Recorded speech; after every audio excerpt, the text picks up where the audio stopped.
우리가 찰로역정 일부를 끝내고 나서 잠깐 동안 좀 브레이크 타임처럼 다른 좀 주제의 말씀들을 나누고 있는데 곧 찰로역정 2부로 들어갈 겁니다. 또 기대하시면서 또 이 시간에 주신 은혜를 사모했으면 좋겠습니다.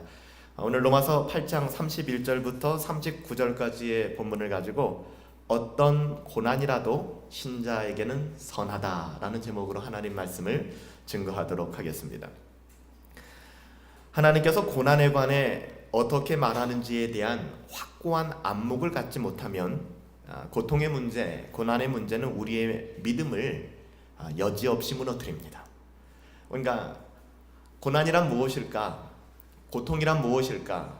도무지 내가 이해할 수 없는 이 환경을 내가 어떻게 해석해야 될 것인가에 대해서 하나님이 주신 확고한 안목이 없다면, 그러니까 하나님이 주신 시선으로 우리의 고난의 문제를 대하지 않는다면 10중 8구 우리의 믿음은 여지없이 무너집니다. 쓰러지고 맙니다. 바로 이런 이유 때문에 우리는 고난의 문제, 이 고난이라고 하는 것은 굉장히 스펙트럼이 넓지 않습니까? 다시 말하면 내가 동의할 수 없고 도대체 내 인생에 왜 이런 일이 일어나는지 인정할 수 없는 그 수많은 소주제들이 이 고난의 문제라고 이야기할 수 있을지 모르겠습니다. 우린 여기에서 성경적인 답을 얻어야 합니다. 늘 성경으로 돌아가서 내 감정과 아니라, 내 감정이 아니라, 내 느끼는 마음 상태가 아니라 하나님의 말씀인 성경이 무엇이라고 이야기하는가 하는 것이 가장 중요한 것이죠. 고난은 우리 인생에 있어서 피할 수 없는 문제입니다. 하지만 고난이라는 문제가 하나님의 자녀들 안에서 유익하다는 생각이 좀처럼 들지 않는다는 게 문제죠. 알고 있어요. 고난마저도 아름다운 거야. 고난도 선한 거야. 알고 있어요. 그럼에도 불구하고 우리 인생에 찾아온 고난의 문제에 대해서 이 고난은 나에게 정말 유익해 라는 생각이 좀처럼 들지 않는 거예요. 너무너무 힘든 거예요. 왜 그런가 하면 성경이 가르치는 고난에 대한 시각을 우리가 갖지 못했기 때문에 그래요. 즉 하나님의 안목과 우리의 생각이 다르기 때문에 그렇습니다. 마치 이런 생각이 들어요. 여러분 어떤 회사를 들어가고 싶나요? 어떤 곳에서 일하고 싶습니까? 취업을 준비하는 모든 사람들에게 너무나도 좋은 조건을 가진 한 직장을 한번 상상해 봅시다. 근데 그 직장은 학력을 따지는 것도 아니고 가문을 따지는 것도 아니에요. 이곳에서 근무할 수 있는 조건이 무엇이냐? 언제나 긍정적이고 언제나 밝은 표정과 선한 마음을 가진 사람이 이곳에서 근무할 수 있다. 여러분 어떻습니까? 아마 그곳에서 일하기 위해서 사람들은 날마다 아주 긍정적인 표정과 밝은 마음을 가지고 회사에 출근해서 들어갈 것입니다. 아마 체크인하는 순간 그들의 얼굴은 웃으면서 그리고 모든 업무를 대할 것입니다. 그런데 그곳에서 근무하는 사람들은 늘 긍정적이고 밝은 표정으로 근무하다가 왜? 입사 조건이 그거니까 퇴근만 하면은 정말 못해 먹겠다. 이거 정말 너무하지 않아? 라고 하면서 불평과 짜증을 호소하며 집으로 돌아가게 될 것입니다. 저는 이런 생각을 해봐요. 이게 오늘날 교회의 실상이 아닌가? 이것이 오늘날 교회의 모습은 아닌가? 교회 안에서는 우리 모두가 그래야만 되니까 나 너무 힘들어요. 나 죽을 것 같아요. 어떡하죠? 이렇게 얘기하면은 믿음 없는 소리 하지 마. 그런 얘기를 들으니까 교회 안에 오면 그러면 안 되거든요. 그러니까는 교회 안에 오면 굉장히 다 멀쩡해 보여요. 아무 문제 없어 보입니다. 그런데 실상 이 모두가 남이 모르는 고난과 고통 속에서 우리는 살아가죠. 근데 그 고난과 고통 속에서 살아가는 나의 실상을 들키기를 싫어하는 거예요. 그래서 마치 교회에 오면 믿음 좋은 사람처럼 보이기 위하여 굉장히 포커페이스를 하고 덤덤한 것처럼 나는 죽을 것 같은데 막 사는 게 다 그렇죠. 뭐 지낼만 합니다. 근데 내 안에서는 썩어 문드러지고 있는 거예요. 교회에서는 아무 문제 없는 것처럼 살아가지만 물론 우리 자신이 개인적이고 진정한 고통의 문제를 꺼내는 것이 쉽지 않은 부분도 있겠지만 만일 우리가 어떤 문제로 고통스러워하고 있다면 마치 그것은 우리의 신앙에 뭔가 문제가 있는 것처럼 누군가에게 여겨진다는 것이 두려워지는 거죠. 그 소리가 듣기 싫은 거예요. 집사님 기도하셔야죠. 주님 바라보셔야죠. 기도하고 있는데, 주님 바라보고 있는데, 근데 힘들어 죽겠는데, 그럼에도 불구하고 교회 안에서는 그런 모습을 보이는 것이 약간 터부시 된다고 할까요? 그러니까 그렇지 않은 것처럼 그렇게 신앙생활을 하기 시작해요. 그러니까 우리 신앙에 뭔가 문제가 있는 것처럼 보여지는 것이 두렵기 때문에 가면을 쓰는 거죠. 여러분, 그래요. 우리 모두가 어느 정도 가지고 있는 신앙에 대한 일반적인 오해가 있습니다. 신앙이 좋은 사람은 언제나 미소를 띄어야 하고, 심지어는 그렇게 가르치는 분들도 계십니다. 그게 신앙이 좋은 거라고. 그러나 정말 그렇습니까? 저는 언제나 미소를 띠는 사람들을 보면 굉장히 부담스럽습니다. 전혀 언제든지 목사님 저 잘 지내는데요? 저는 괜찮은데요? 기도 제목 있습니까? 글쎄요, 저는 요즘 잘 지내는데. 굉장히 부담스러워요. 야, 저 사람은 어떻게 저렇게 잘 사는 것일까? 저도 죽을 것 같을 때가 있는데. 특히나 내 자신이 너무너무 고통스러울 때 그런 분들을 주변에서 만난다는 것은 굉장히 우리 자신도 힘들게 만들어요. 그렇죠? 괴리감이 느껴지는 것이죠.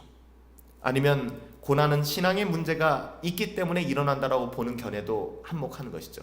그러니까 수요 예배 빠지지 마. 그러니까 금요 예배 빠지지 마. 그러니까 너가 힘든 거야. 이런 얘기를 들으니까. 이것은 마치 구약의 욥기에 보면 욥의 친구들이 욥의 고난을 더욱더 가중시켰던 행동과 별반 다르지 않아요. 여러분, 교회는 이 지경이 되어서는 안 됩니다. 그래서 오늘 우리가 고난의 문제에 대해서 신자는 이 고난을 어떻게 이해해야 될 것인가를 분명하게 해야 된다는, 고난이 없어진다는 게 아니에요. 고난을 다루는 그런 안목이 바뀌게 되는 것입니다. 사람들이 이 세상을 사는 동안에 겪는 고난은 단순하지 않습니다. 또 그리스도인이기 때문에 당하는 고난들도 있습니다. 먼저 고난의 종류들을 좀 한번 생각해 보시죠. 일반적인 어떤 고난들이 있습니다. 우리가 늘 상고해야 될 것은 뭐냐 하면, 여러분, 우리가 사는 세상은 에덴 동산이 아닙니다. 우리가 사는 세상은 하나님의 완전한 나라가 아니에요. 그렇죠?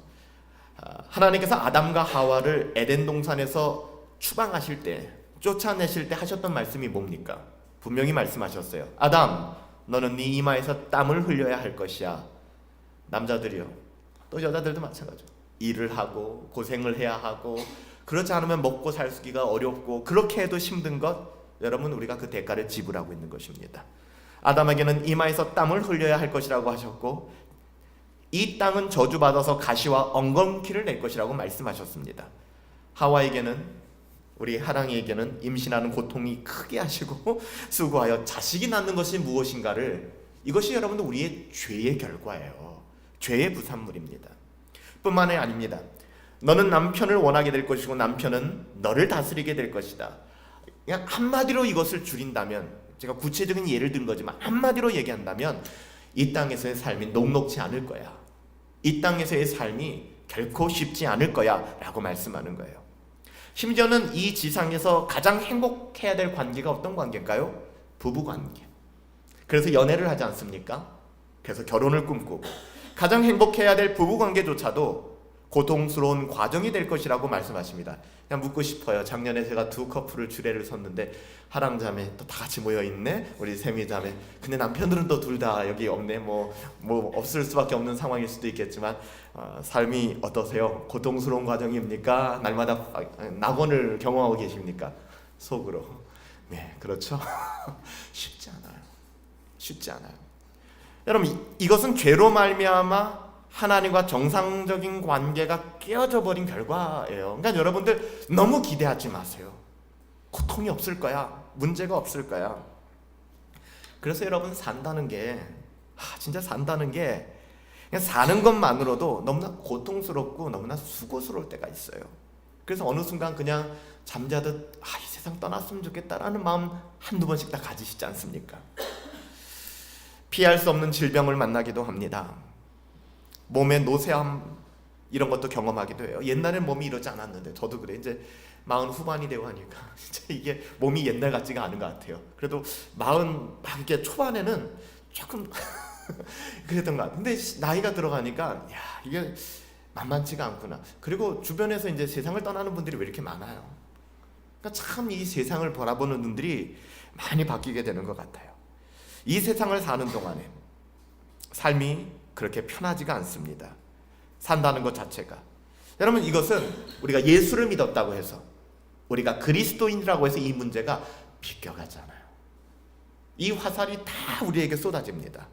우리가 이 세상을 사는 동안에 우리가 이것을 일반적인 고난이다라고 얘기합니다. 이건 신앙과 아무 상관없어요. 마치 일반적 은총을 통해서 하나님께서 이 땅에 골고루 비를 내리시고 신자든 불신자든 태양을 뜨게 하시고 모든 것을 누리게 하시잖아요. 일반 은총으로. 마찬가지로 똑같이 신자든 비신자든 상관없이 이런 고난 속에 이 세상을 사는 동안에 질곡들을 경험하게 됩니다.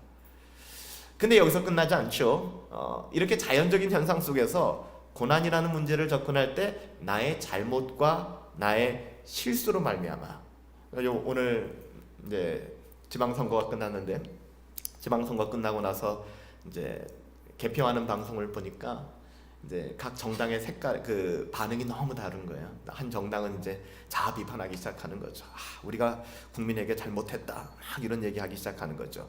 그러니까는 고난이라는 문제를 다룰 때 분명히 나의 잘못으로 말미암아, 초래된 고난도 우리가 있다는 사실입니다. 사도 베드로는 이렇게 얘기하죠. 베드로전서 2장 20절에 죄가 있기 때문에 너희가 매를 맞으면, 그래서 너희가 참는다면 이 무슨 칭찬이 있겠냐, 이건 너무나 당연한 거다라고 얘기하는 거예요. 이것은 나의 잘못으로 초래된 고난이기 때문에 칭찬할 것이 없는 고난입니다. 여기서 신자들이 잘 구별해야 될 것은, 때로는 자기의 잘못으로 초래된 고난을 교회 때문에, 예수님 때문에, 복음 때문에 받는 고난이라고 여기지 말아야 되는 거예요. 가끔 집에서 나 홀로 신앙생활 하시는 분들 계시죠. 아니면은 참 복음을 만나고 진짜 그리스도의 충만함을 경험해서 신앙생활 하시는 분들 계시지 않습니까? 이런 분들이 특히 더 그래요. 우리 집은 너무 원수들이 많다, 너무 힘들다, 우리 가족은 왜 이런지 모르겠다, 이렇게 이야기하지만 정작 돌아보면서 나로 말미암아 이 가정이 고통받는 영역도 있다는 것을 우리는 캐치할 수 있어야 되거든요. 그러니까 나 자신 때문에 당하는 고난과 고통을 어떻게 보면 자업자득인 것을 마치 하나님 때문에 받는 고난인 것처럼, 내가 신자이기 때문에 받는 고난인 것처럼 그렇게 여기는 경우도 있다는 거야. 의외로 이런 분들이 많이 계세요. 그래서 제가 청년 사역할 때는 우리 청년들, 젊은이들한테 좀 그렇게 얘기했습니다. 방학 때 맨날 교회 와서 살지 말라고, 주구장창 교회만 모여 있지 말라고. 요즘엔 그러지도 않지만 공부를 해야 될 거 아니야, 학생들은. 그래서 교회에서 해야 되는 일들, 또 우리 모임들 열심히 하고 돌아가서 공부하십시오. 그래서 제가 청년 사역할 때는, 지금은 그렇게 되면 뭐 순종할 만한 사람들이 몇이나 될지 모르겠지만, 대학생들 같은 경우는 제가 성적표를 다 받아봤어요. 왜냐하면 이 친구들이 삶의 예배를 드리는 그 학업과 캠퍼스의 자리에서 정말로 신자들이라면 최선을 다해야 되는 것이거든요. 그래서 정말 성적이 안 좋으면 저한테 굉장히 혼났어요. 그러니까 우리가 예수 믿는다는 것으로 모든 것을 포장해가지고서 교회를 다닌다는 것, 난 교회 다니기 때문에 공부 못해, 나는 예배 드리기 때문에 공부 못해, 과연 그런가? 나는 교회 다니기 때문에 사업이 안 돼, 난 과연 정말 그런가? 난 교회 다니기 때문에 우리 가족에서 문제가 좀 심각해, 과연 그런가? 여러분, 이것은 누가 획일적으로 그렇다 안 그렇다 말하기 굉장히 어려운 부분이에요. 그렇지만 우리 스스로가 돌아볼 필요는 있다는 것이죠. 과연 순전한 복음 때문에 내가 핍박을 받는 것인가? 아니면 내가 잘못 말하고 잘못 결정하고 잘못 행동한 것들 때문에 내가 비난을 받는 것일까? 우린 그것을 잘 분별할 필요가 있습니다. 여러분들은 뭐라고 얘기하실지 모르겠지만, 저는 오늘날의 조국 교회가 이 사회로부터 받는 손가락질과 지탄은 상당 부분 교회와 교회를 섬기는 목회자들의 잘못으로 말미암아 초래된 것이라고 저는 생각합니다. 이 고난은 칭찬받을 만한 고난도 아니고, 오히려 종교가 헤게모니적 블록을 이루어가지고서 세상과 타협하고 무너졌던 신뢰들도 많지, 교회가 교회다움의 그 빛과 소금의 역할을 감당해서 고난에 처하는 경우들은 별로 없었던 것 같아요. 그러나 여러분들, 말장난이 아니에요. 비록 이렇게 우리의 어떠함 때문에 고난이 초래됐다 할지라도 그 고난마저도 하나님께서는 하나님의 영광으로 바꾸신다는 사실을 여러분 기억하시기 바랍니다. 그게 하나님이 하시는 일들이에요. 여러분, 우리가 베드로전서 말씀을 조금만 더 보면 베드로전서 2장 19절에 부당하게 고난을 받는 경우가 있습니다. 그렇지만 뭐라고 얘기합니까? 부당하게 고난을 받는다 할지라도 하나님을 생각하래요. 하나님을 생각함으로 그 슬픔을 참으면 이는 너무나 아름다운 일이다 라고 말씀을 합니다. 여러분, 여기서 말하는 고난은 뭡니까? 단지 내가 그리스도인이라는 이유 때문에, 세상으로 받게 되는 적대감으로 인한 고난, 내가 예수 믿는다는 것 때문에.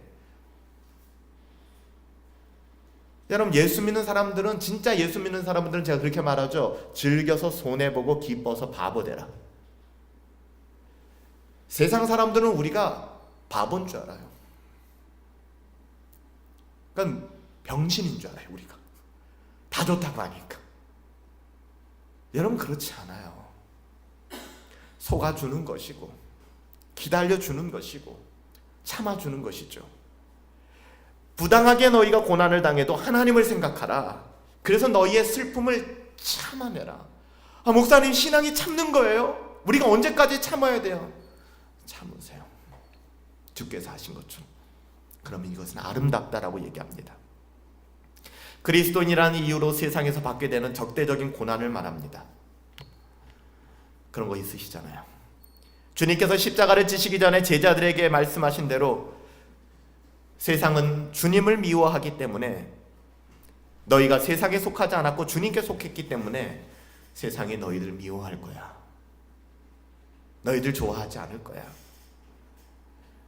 이것은 어떤 일을 하건 하지 않건 그리스도인이라는 그 존재 자체 때문에 재수 없어, 밥맛이야, 저리 가자, 너랑 밥 안 먹어, 이런 대우를 당하는 거야. 내가 그리스도인이기 때문에. 여러분, 믿음을 가지고 세상을 산다는 것 자체가 받아들이기 어려우실 수 있지만 여러분, 고난입니다. 성경이 말씀하는 거예요. 그러면 저는 이 기독교 믿고 싶지 않아요 라고 이야기할지 모르겠지만, 여러분, 복음을 가지고 살아간다는 것은 고난이 전제되어 있는 삶입니다. 왜냐하면 그리스도와 연합되는 것이기 때문에. 예수님은 이사야 선지자가 예언하신 것처럼 벌겨벗기시고 그 어린 양이 되어서 그가 찔림은 우리의 허물을 인하며 그가 상함 우리의 죄악을 인함이라.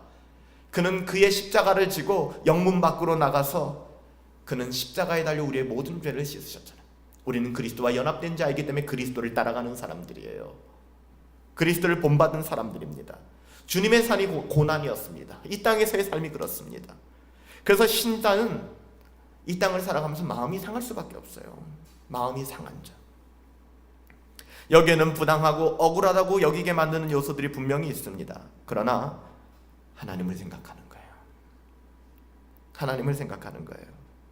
제가 그저께 우리 동기 목사님들을 만나서 또 목회적인 교제를 나눴는데, 그 목사님들이 그러는 거예요. 이제는 30대 때 세상의 친구들, 40대 초반의 세상의 친구들, 이제 40대 후반에 가까이 가면서 이제 친구들을 만나면서 이 친구들이 세상적인 포지션이 달라졌잖아요. 그렇잖아요. 그래서 얼마 전에 교회 사역을 내려놓고 지금 이제 한 대학에서 강의하면서 대학생들을 섬기는 동기 목사님이 계시는데, 이 친구가 그런 얘기를 하는 거예요. 순간 난 뭐 했지? 라는 생각이 들더라는 거예요. 다 이제 어떻게 보면은 부장, 이사 이런 위치를 막 얘기를 하고 그렇게 살아가는데, 일반 대학을 나왔거든요. 같이 대학 다니던 친구들이 얼마 전에 만났다는 거예요. 그 중에 3명이 목사가 됐는데 나머지는 일반 직장에 다닌 거죠. 나는 그래도 석사과 정도 공부하고 그랬는데, 학력도 내가 더 높고 공부도 많이 했는데, 나는 왜 이렇게 사는 거지? 저 사람들은 저렇게 사는데. 하나님 앞에 막 투정하면서 기도를 했다고 하더라고요. 근데 그 기도가 회개의 기도가 되고 그 회개의 기도가 감사의 기도로 바뀌었다라고 얘기를 하더라고요. 하나님이 은혜를 주시는 거죠. 그러면서 우리가 이야기하는 거 그거예요. 이 세상이 다면 우리는 가장 비참한 사람들이다. 이 세상이 다라면. 여러분, 우리 신자들, 하나님의 자녀들은 이 세상이 다라고 살아가는 사람들 아니지 않습니까? 이 세상에서 즐겨서 손해보세요. 기뻐서 바보가 되세요. 우리가 주님 앞에 설 그날이 있지 않습니까? 가장 어리석은 사람들이 어떤 사람들인지 아세요? 제가 지난 주일에도 설교했지만 세상의 지혜를 의지하는 사람들, 그래가지고 이렇게 살아야지 그걸 자랑하는 사람들. 우리가 그렇게 못 살아서 안 사는지 아십니까? 우리는 부동산 투기할 줄 모르고, 우리는 뭐 세상 돌아가는 경제를 못 읽어요. 그래서 이렇게 살아갑니까? 거기에 가치를 두지 않기 때문에 그래요. 가끔 이사 가려고 집값 알아보다 보면은 이 지역 1년 사이에 1억 2억씩 올랐어요. 대출이라서 받아서 집을 사면은 자산이 올라갈 거 아니에요. 누가 그거 몰라서 안 합니까? 의미가 없는 거예요. 우리가 이 땅을 살아갈 때의 태도들이 그런 것이죠. 이 고난을 잘 참는 것, 그것은 아름답다. 하나님이 곧 칭찬해 주실 것이다 라고 말씀하는 것입니다. 여러분들, 주님 만나는 그날에 주님 앞에 칭찬받을 수 있는 종들 되시길 예수님의 이름으로 축복합니다. 그때는 목사가 어디 있고 성도들이 어디 있겠습니까? 우리 모두 하나님의 자녀로서 저도 하나님의 거룩한 심판대 앞에 서게 될 것이고, 여러분들도 그렇게 될 때에 우리 정말 아름다운 모습을 회복할 수 있었으면 좋겠어요. 저는 정말 기대하는 게 뭔지 아세요? 여기 모여있는 여러분들, 우리 허브 가족들, 여러분들 나중에 와, 목사보다 더 큰 믿음이 있는 사람이었구나, 야 진짜 하나님 저 잘했죠 하는 거 칭찬받는 거 아니겠습니까? 가는데 목사가 제일 신앙이 좋았어. 여러분 그거 좋을 거라고 생각합니까? 그런 거 아니지 않습니까? 사도 베드로는 적극적으로 여기서 뭐라고 얘기하는지 아십니까?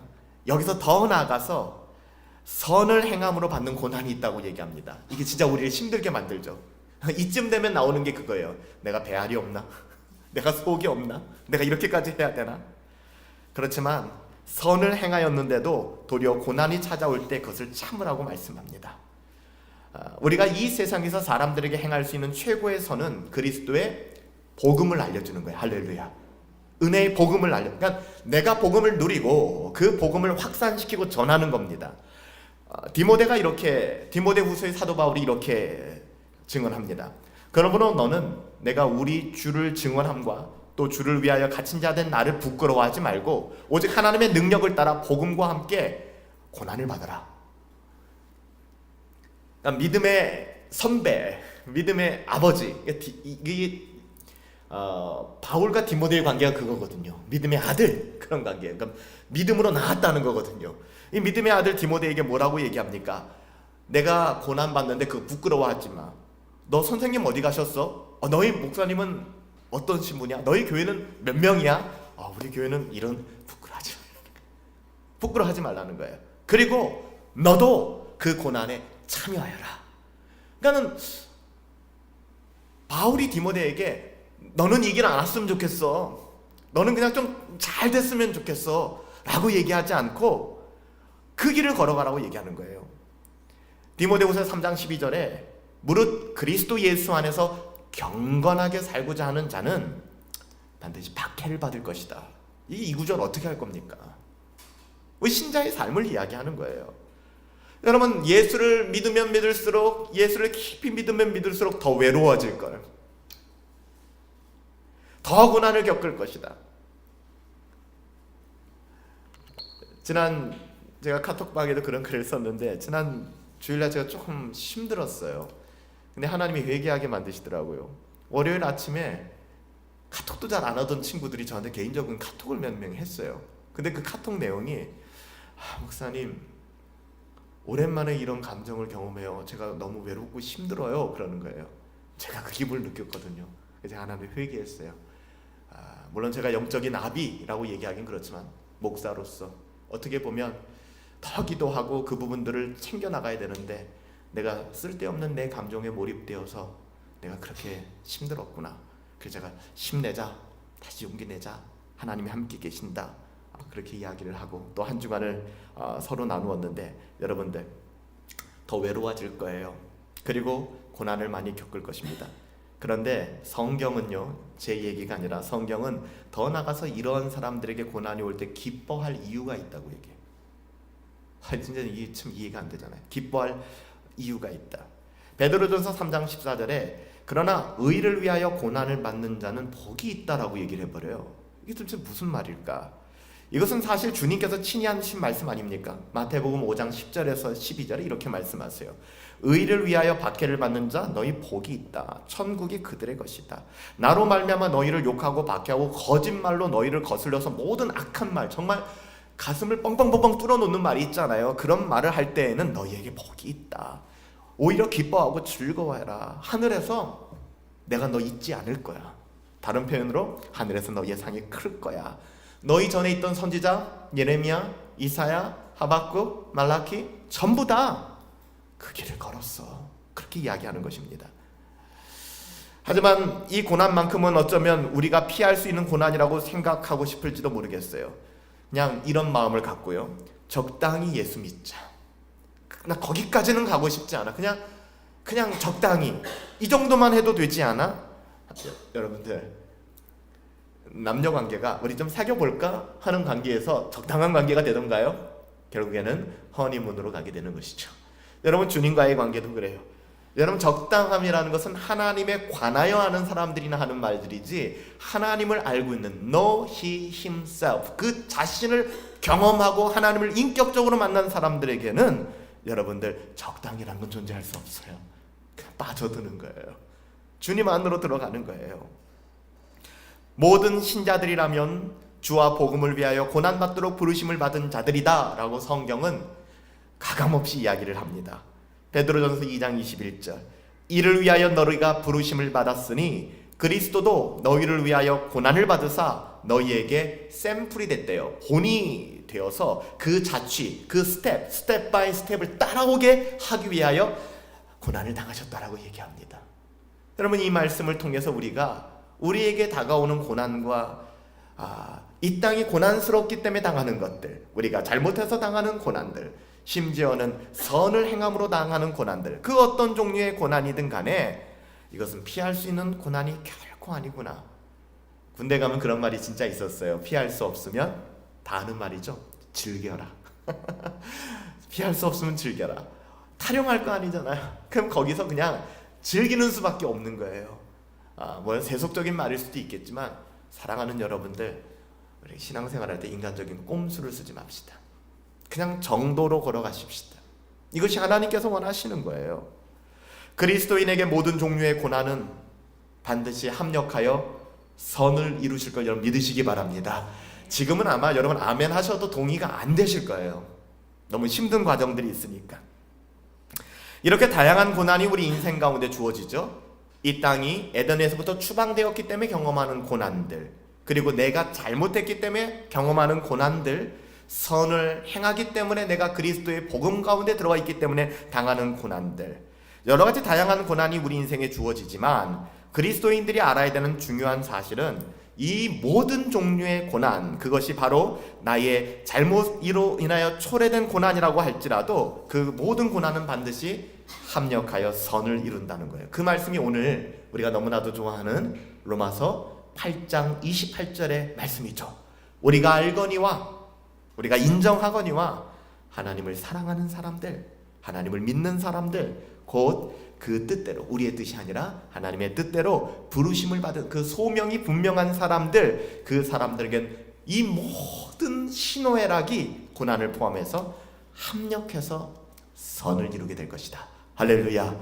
우린 그 영광을 바라보며 살아가는 사람들이에요. 여기서 보세요. 중요한 전제어가 있습니다. 뭐가? 하나님을 사랑하는 자예요.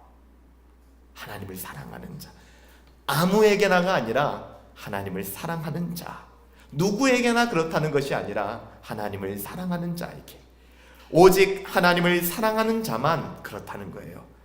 그런데 사도 바울은 하나님을 사랑하는 자가 누군지를 부연해서 설명을 하죠. 그의 뜻대로 부르심을 입은 사람들, 즉 어린 양이 어디로 가든지, 어린 양은 예수 그리스도잖아요. 어린 양을 따라가는 사람들, 이 사람들이 천국의 시민권자들이에요. 아무나 가는 게 아닙니다.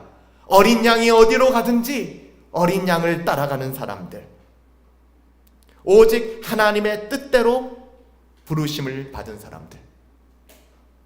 여러분, 그런 부르심이 있습니까? 그런 신자로서의 부르심. 목회자도 마찬가지예요.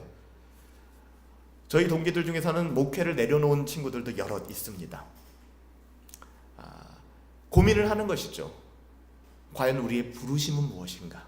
이 콜링이라고 하잖아. 하나님이 나를 부르신 부르심의 현장은 무엇인가? 가장 궁극적으로는 신자로서의 부르심이 있는가? 주의 음성을 들으셨나요? 그리고 주의 뜻을 따라가고 계신가요? 하나님이 부르지 않은 자가 하나님께로 나올 수 없고 하나님을 사랑할 수 없습니다. 나는 왜 이렇게 얘기하면 좀 우리가 더 불편해질 수 있지만 그래요. 그래도 우리가 점검해 봅시다. 왜 어떤 사람은 하나님을 사랑하는 방향으로 나아가는데 어떤 사람들은 하나님을 사랑할 수 없을까? 하나님이 부르시지 않았기 때문에 그래요. 그래서 제가 뭐라고 말씀드렸어요? 은혜라는 건 뭐라고 말씀드렸죠? 지난 주일에 은혜라는 것은 경건하게 살길 원하는 마음이 내 안에 있는 거예요. 그냥 예배 나와야지, 예배 나와야 복 받아, 그래서 밀려 나온 것이 아니라 그냥 주님 만나고 싶은 마음, 그런 마음이 내 안에서 생길 수가 없는데 생기는 거예요. 그게 은혜를 주신 겁니다. 하나님이 은혜를 주신 거예요. 모든 신자는 다 하나님의 그 뜻대로 부르셨음을 믿으시기 바랍니다. 모든 신자들은 하나님의 부르심이 있어요. 오늘 찬양처럼 그 부르심의 언덕에 서 있는 겁니다. 이들에게 고난은 어떤 종류의 고난이든지 유익한 것을 알게 됩니다. 그래서 그 고난을 회피하지 않습니다. 이 고난이 유익될 것은 하나님의 약속이에요. 그렇다면 여러분 오늘 말씀 정리하면서 몇 가지만 한번 고민해 보십시다. 그럼 고난에 대한 우리의 잘못된 생각들을 좀 이 시간에 수정해 보지 않겠습니까? 우리는 다양한 고난 속에서 살아갑니다. 그렇죠? 부인할 수 없습니다. 그러면 우리가 살펴보려고 하는 이 고난에 대한 잘못된 접근들이 몇 가지 있는데요. 즉 이건 오해입니다. 오해예요. 이 오해를 오늘 다 풀어버리시길 바랍니다. 첫 번째는 이게 율법주의적인 오해인데요. 우리의 본성적 사고, 즉 인간은 타락하지 않았습니까? 인간의 사고는 타락했고 인간은 전적으로 부패한 존재이기 때문에 그 부패한 인간의 본성적 사고에 가장 잘 부합하는 관점이 이 율법적인 접근입니다. 그래서 어떻게 생각하는 거냐? 고난은 네가 죄를 지었기 때문에 하나님이 너한테 벌하시는 거야 라고 이해하는 거예요. 요한복음 9장에 등장하는 한 사람이 있어요. 태어날 때부터 볼 수 없는 시각장애인으로 태어난 사람입니다. 믿음이 있다고 하는 제자들이 궁금한 거예요. 왜 이 사람은 태어나서 눈이 안 보이게 됐다 그러면 후천적인 문제지만 선천적으로 왜 시각장애인으로 태어나게 되었을까? 이때 뭐라고 물어보는지 아십니까? 바로 이 율법주의적 접근으로 그거를 대합니다. 요한복음 9장 2절에 가보면 제자들이 이렇게 묻습니다. 선생님, 이 사람이 시각장애인으로 태어난 것이 누구의 죄 때문입니까? 자기의 죄 때문입니까? 아니면 그 부모의 죄 때문입니까? 라고 묻습니다. 이것은 욥을 찾아와서 욥을 정죄하고 있는 세 명의 친구들의 해석과 접근과 동일하게 일치합니다. 너 무슨 죄를 지었기 때문에 하나님이 네 인생을 치시는 거야. 인과율이라는 그 법칙 안에서 이 고난을 해석하려고 하는 건데 인간의 타락한 본성과 딱 들어맞아요. 물론 율법에는 이에는 이, 눈에는 눈이라고 말함으로써 인과율을 말합니다. 죄가 있으면 형벌이 따른다라고 하는 율법의 공유로운 원칙이 있습니다. 피 흘림이 없이는 사함이 없다라고 이야기합니다. 근데 잘 들으세요. 성경은 그리스도께서 죽으신 것은 모든 믿는 자의 죄를 인한 죽으심이고 거기서 주님은 이 모든 죄의 형벌을 완전히 다 받으심으로 말미암아 하나님의 진노와 하나님의 모든 벌에서 하나님의 자녀들, 신자들을 영원히 해방시키셨습니다. 할렐루야. 이게 은혜예요, 여러분들. 그렇기 때문에 오늘날 우리에게 주어지는 고난의 문제 중에는 100% 우리의 죄에 대한 대가로 주어지는 고난은 없습니다.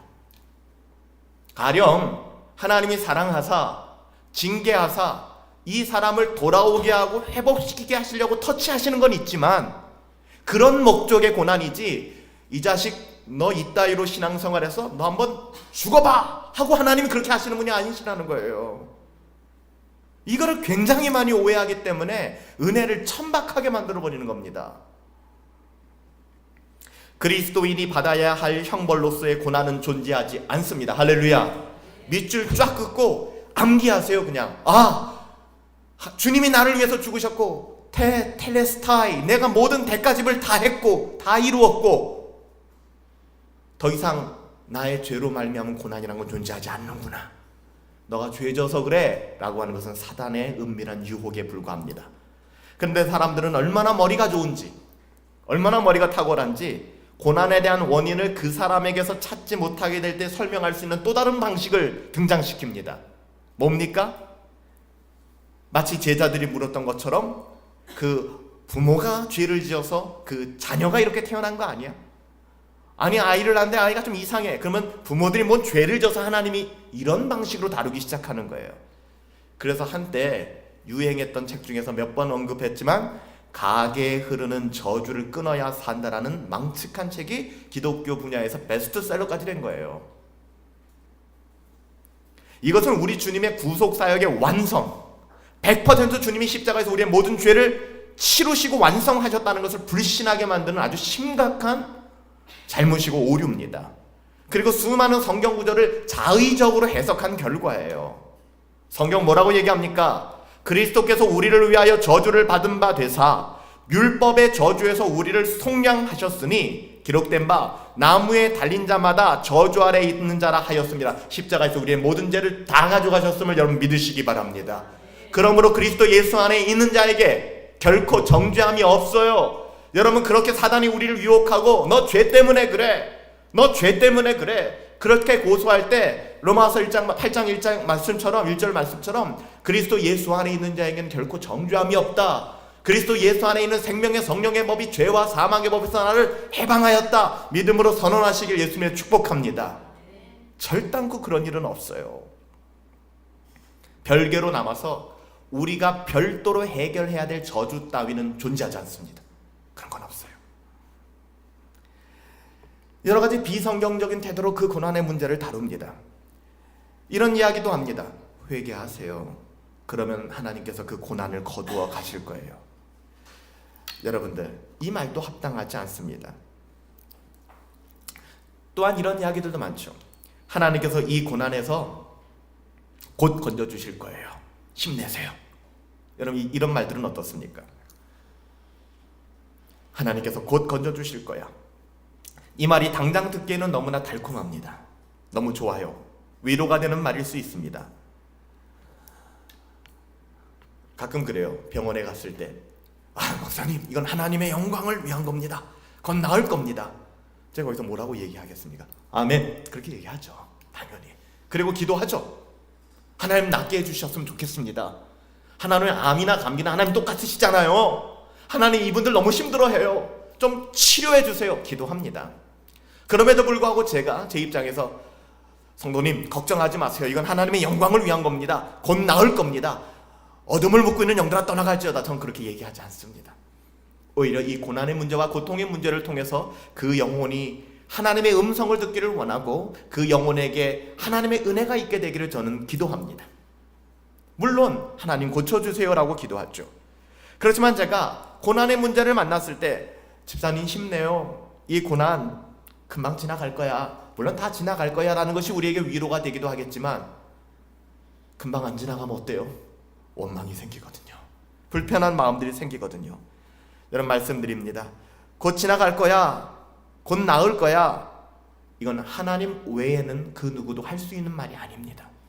그 고난을 주신 분도 하나님이시기 때문에 이 고난을 곧 치우실 건지 아니면 이 고난 가운데 눌러 살게 하실 건지 우리는 몰라요.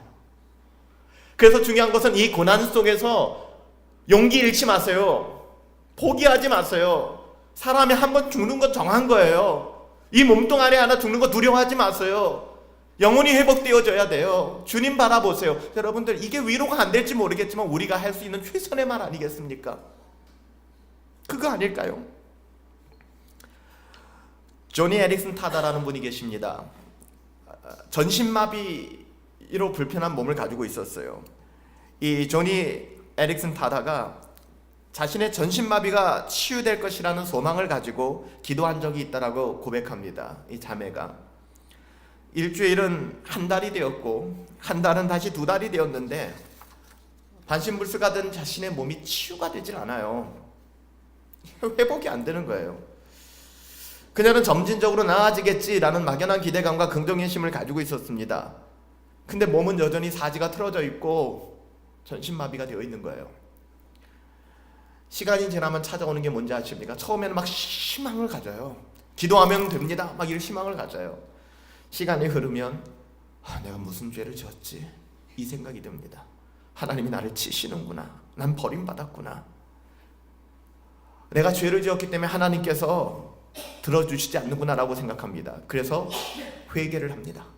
아주 철저히 회개를 합니다. 그 다음에 드는 생각은 뭘까요?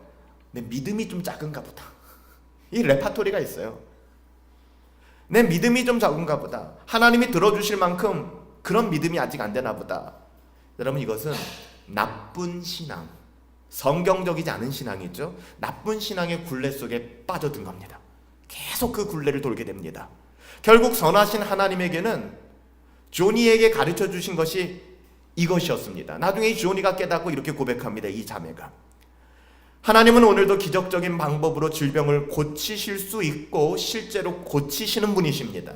하지만 믿음을 갖고 하나님께 나오는 모든 사람을 고쳐주신다라고 성경은 가르쳐주지 않았습니다. 증언하지 않았습니다. 이걸 깨달은 거죠. 고치시고 안 고치시고는 전적으로 그건 하나님 소관입니다.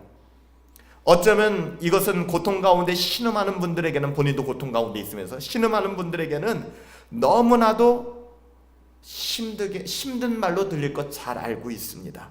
여러분들, 이 고백을 전신마비 속에서 고통스러운 몸을 한 자매를 통해서 우리에게 주신 메시지예요. 그리 아니하실지라도. 여러분, 사도 바울이 우리에게 보여준 것도 이거 아닙니까? 그는 육체의 가시가 제거되기를 간절히 원했습니다. 그것도 솔리데오 글로리아, 하나님께 영광이 되기 위하여. 하나님, 내 육신에 가시가 있어요. 이거 가지고 사역하는 게 너무너무 힘들어요. 하나님, 좀 풀어주세요. 하나님, 나는 하나님의 사람인데 아시잖아요. 다마스커스에서 내가 변화된 이후에 주님 한 분 바라보고 이렇게 살아왔는데 사람들이 생각할 때 이런 육신의 가시 이거 가지고 있다면 날 뭐라고 생각하겠어요? 하나님의 영광을 위해서 이것 좀 제거해 주세요. 어떤 학자들은 간질이 있었다라고 얘기합니다. 복음을 전하다가 뒤집어져서 거품을 무는 거예요. 이게 무슨 하나님께 영광이 되겠어요? 하나님, 입 다물어. 바울아, 네 은혜가 내게 족한 거야. 넌 그렇게 살면 돼. 여러분, 이 말이 힘들 수 있겠죠. 그렇지만 사도 바울이 그 신앙 좋고 믿음 좋았던, 당시 알려진 세계를 네 바퀴나 돌면서 복음을 전하며 사시마나 가만매를 그렇게 맞으면서도 복음을 증언했던 바울이 그렇게 간구했지만 하나님은 그 기도를 거절하셨습니다. 미워서요? 죄 때문에? 회개하지 않아서? 믿음이 없어서? 아닙니다. 내 은혜가 그냥 내게 충분하단다. 하나님, 나를 여기 왜 심어주셨어요? 내가 너를 거기에 심었지, 그냥 너 거기서 자라면 되는 거야. 우리는 싫어요, 옮겨주세요. 아니야, 그게 가장 적당한 것이란다. 하나님께서는 때로는 우리로 하여금 이런 고백을 하게 하시는 하나님이죠. 말씀을 정리합니다. 여러분, 한번 따라해 주시겠습니까? 복음은 고난을 영광스럽게 한다. 시작. 복음은 고난을 영광스럽게 한다. 하나님께서는 예수께서 십자가에 달려서 엘로이 엘로이 라마 사박다니, 나의 하나님 나의 하나님 어찌하여 나를 버리셨나이까 라고 부르짖을 때 예수님을 십자가에서 내려주지 않으셨어요.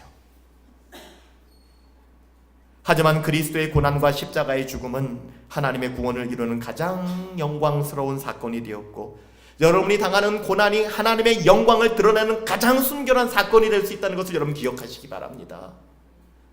어느 누구도 감사할 수 없는 그 자리에, 어느 누구도 인정할 수 없는 그 자리에서 독야청청 복음의 가치를 드러내며 죽음을 두려워하지 않냐고 희생과 가난과 그 어떤 고난 속에서도 복음의 가치를 드러낼 수 있다면야, 여러분 그것이 얼마나 아름다운 일이겠습니까? 우리가 알고 있는 복음은 단순히 어떤 어려움이든지 고난이 어떠하든지 버텨내라, 그래도 웃으면서 견뎌라, 그렇게 이야기하고 있지 않습니다. 제가 존경하는 툴리안 차비진이 이런 이야기를 했습니다. 복음의 메시지는 하나님께서 우리를 붙잡고 계심으로 결국에는 하나님의 능력이 모든 고통과 어려움에서 이겨내게 해주시는 것이다. 너무나도 단순한 진리죠. 사도 바울은 성령의 영감으로 이렇게 놀랍게 기록한 것입니다. 그런즉 이 일에 대하여 우리가 무슨 말을 하려? 이제 좀 감을 잡습니까? 우리 오늘 본문이잖아요. 그런즉 너희들이 당하는 그 끔찍한 고난과 어려움과 상함과 신자의 삶에 대하여 우리가 무슨 말을 하리요? 만일 하나님이 우리를 위하시면 누가 우리를 대적하겠느냐. 자기 아들을 아끼지 아니하시고 우리 모든 사람들을 위하여 내어주신 분이 그분이신데 어찌 그 아들 독생성자 예수 그리스도와 함께 우리에게 모든 것을 주시지 않겠느냐. 두려워하지 말아라. 누가 능히 하나님께서 택하신 자들, 신자들, 부르심의 자리에 있는 자들을 고발하겠느냐. 의롭다고 하신 이가 누구세요? 하나님이시니 누가 너희를 정죄하겠냐. 죽으실 뿐만 아니라 다시 살아나신 이는 그리스도 예수시니 하나님 지금 우편에 살아계시다. 우리를 위하여 간구하고 계신다. 누가 우리를 그리스도의 사랑에서 끊겠느냐. 수사의문문에 없다는 겁니다. No one. 아무도 없다는 거예요. 환난이냐 공고냐 박해 기근 적신 위험 칼 구약에 기록되기를 우리가 종일토록 주를 위하여 죽임을 당하게 되며 도살장에 끌려가는 양과 같이 여김을 받는다 할지라도 그러나 이 모든 일에 우리를 사랑하시는 분 그분으로 말미암아 우리가 이기는데 어떻게 이긴다고요? 넉넉히 이기느니라. 할렐루야. 넉넉히 이기느니라.